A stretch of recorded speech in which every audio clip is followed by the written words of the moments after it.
মধুস কিচেনে সবাইকে স্বাগত। রোজ একভাবে এক ডিমের ঝোল খেতে ভালো লাগছে না, আর চিন্তা নেই কিসের।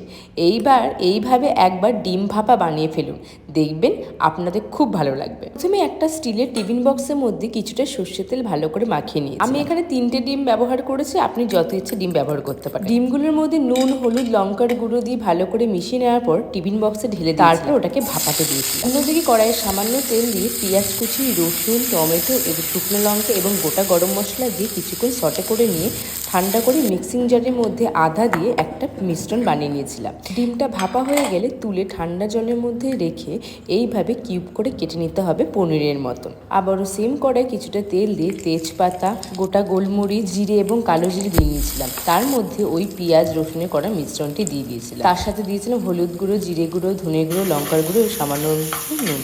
ভালো করে কষিয়ে নিয়ে জল ঢেলে কিছুক্ষণ ফুটতে দিয়েছিলাম। ফোটা হয়ে গেলে ওই ডিমের কিউবগুলোকে দিয়ে দিয়েছিলাম, দিয়েও কিছুক্ষণ ফুটতে দিয়েছিলাম। যখন গ্রেভিটা পুরো হয়ে যাবে, নামানোর আগে ওপর থেকে কাসুরি মেথি দিয়ে দেবেন।